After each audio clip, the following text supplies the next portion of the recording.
Hey guys, listen, man. I'm sorry I left you hanging, and I'm sorry I titled that video that way and didn't give you what I should have given you. My wife pointed that shit out to me. I'm sorry. I'm getting better though now. I'm still snipping like crazy, and I'm sorry that's annoying as fuck. I watch the videos, I know, but I'm getting better. So now I discovered what I did though is just earlier I made a whole 40 some minute video explaining the whole night of the ritual and the whole everything that happened, man, as succinctly as I could have.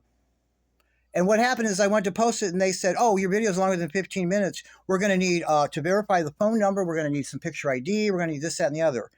Look, I'm not doing that. They can fuck off. I'm not giving them all my information. And that's the one, my facial recognition and my thumbprint. I'm not giving them all this information just to post a longer video. So guys, I'm sorry. You're going to have to stick with me. There's going to be now a part 2, probably a 3, 4, 5. I don't know.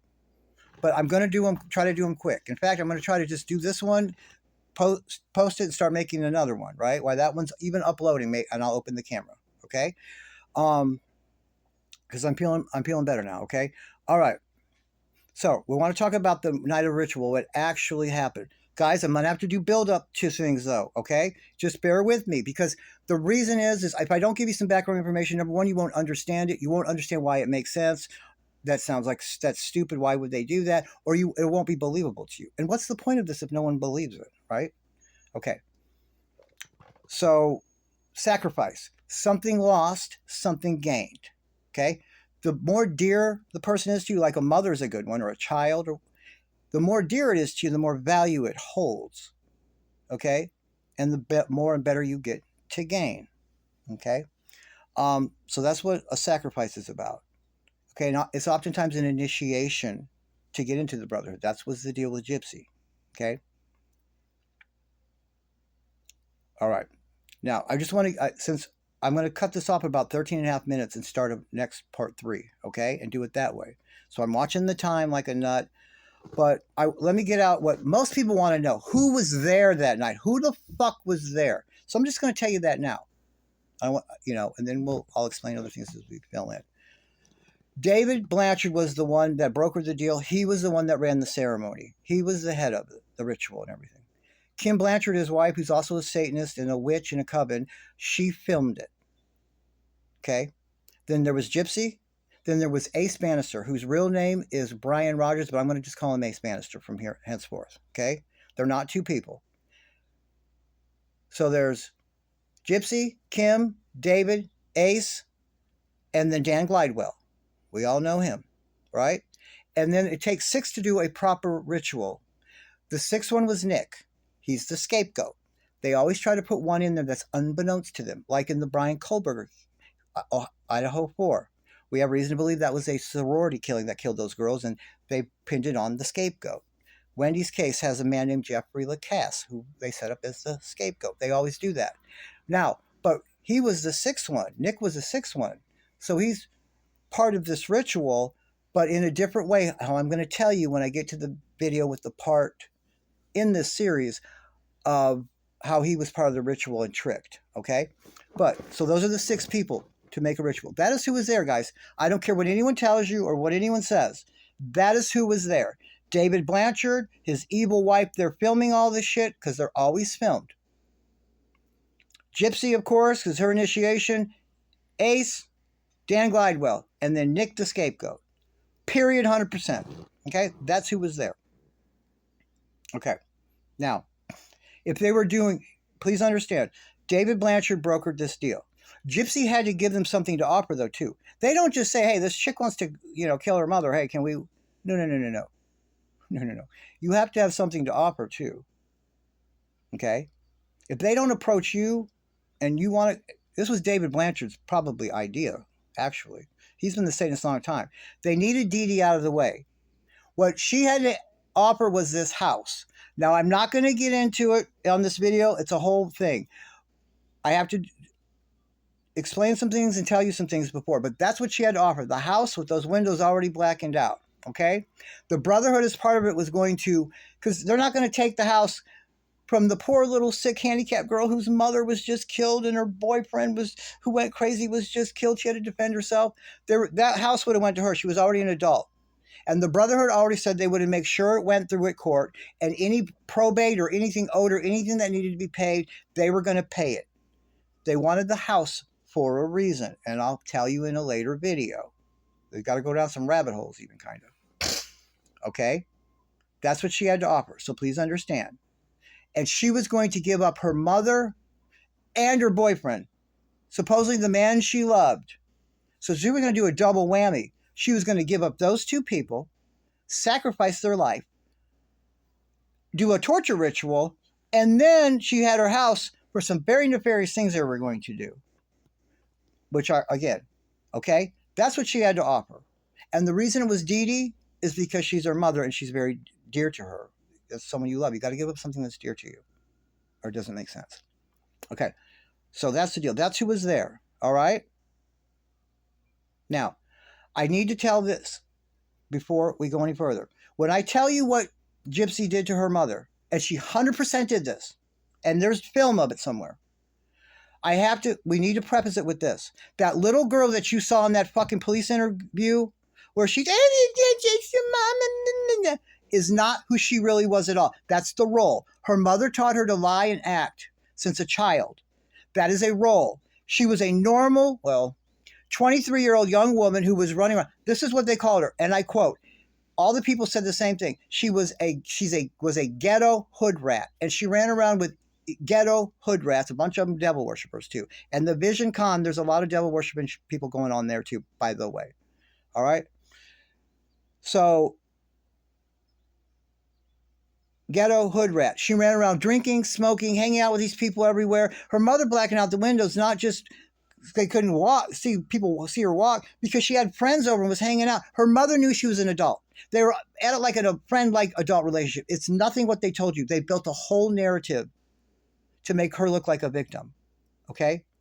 No. Her mother had to understand. Her mother knew she was an adult, could come and go as she pleased. She was kicking her out. She kicked her out she was sleeping in the porch and bushes at date. She'd run to David Blanchard's house. She'd go to Dan's house. This is another reason. This was two birds with one stone. She could get fame and fortune and get this bitch out of the way. David wanted Dee Dee out of the way. They all wanted Dee Dee out of the way because they were cramping their style with that home. Okay? They had a lot of money to make out of that house. And I'm going to tell you in a later video what she had to offer via that house. David Blanchard set it up, which means he was responsible for getting the film of the sacrifice and the ritual for proof. He would hand it off to his contact person. Everyone in the Brotherhood has a contact person. Gypsy has a contact person. Everyone does. And then that person has one. That video would be put up the chain of command to wherever it lands, depending on how high up you are, right? How many hands it goes through. They're going to take that video and make copies of it and sell some of it. Not Gypsy's, I don't think, because she's well known. Everyone in the ritual would have been masked, and their appearances you can't see, except the person doing it. That's the point of it. Now they have record of it, and they also have a video to hold over your head. There she is doing it. You want me to send it to the news media? We got you forever. And that's why they do it. Okay? Now, normal people that no one knows, they sell these videos because there are sick fucks out there that will pay thousands and thousands of dollars to watch a real life someone being tortured and screaming, please, please just kill me. Just take me out now. Please, I'm begging you. I can't handle it anymore. Kill me. Just kill me. And screaming and all this. And then they watch them die and all that. And they get off on it and they will pay for it. A lot of money.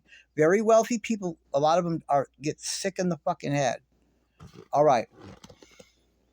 So that's what that's about. David Blanchard would have been responsible for that. Now, anyone that knows anything about David Blanchard are reporting, and you could probably ask Trixie Lane. She knows the most. He is a control nut. He's very overbearing, and he's also like a stickler for the rules. He's involved in a lot of different organizations and things, and he's a know-it-all. Like, he knows that's not the way it's supposed to go. This is what the real rule is. No. The guidelines say this, and he knows everything.